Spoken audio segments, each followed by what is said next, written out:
Actually one person truth or లై ఏం చెప్పినా ఎంత కాన్ఫిడెంట్గా చెప్తున్నాడు అని దాన్ని బట్టి will take that matter in to consideration. ఇది ఎందుకు చెప్తున్నాను అనుకుంటున్నారా? చెప్తాను. యాక్చువల్లీ ఒక 10 years బ్యాక్ నేను చదువుకుంటున్నప్పుడు హాస్టల్లోని సీనియర్స్ కూడా ఉండేవాళ్ళు.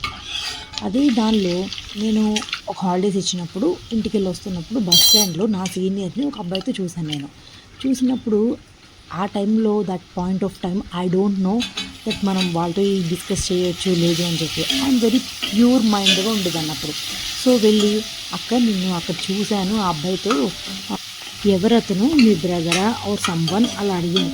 And she like without flinching, I mean అసలు ఎక్కడ షివర్ అవ్వకుండా అంత కాన్ఫిడెంట్గా, నువ్వు చూసి నన్ను కాదు, నేను అసలు బస్ స్టాండ్లోనే లేను, నేను అసలు బస్సులోనే రాలేదు, నన్ను మా ఫాదర్ దించారు అని చెప్పి చాలా కాన్ఫిడెంట్గా చెప్పింది. And I was like okay, నేనే ఎక్కడో మిస్అండర్స్టాండ్ చేసుకున్నాను అనుకున్నా. కానీ ఇదంతా ఇప్పుడు నీకెందుకు గుర్తొచ్చింది ఇన్ని సంవత్సరాల తర్వాత అంటున్నారా?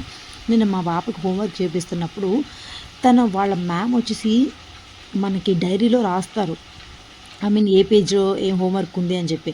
అండ్ ఐ వాజ్ లైక్ చూడకుండా ఏమి ఇచ్చారు ఈరోజు హోంవర్క్, ఏ పేజ్లో ఉంది అని చెప్పి నార్మల్గా తనకి తెలిసేమోనని చెప్పి అడిగితే, and she was like page number 24 without a second she like చెప్పేసింది అలాగా.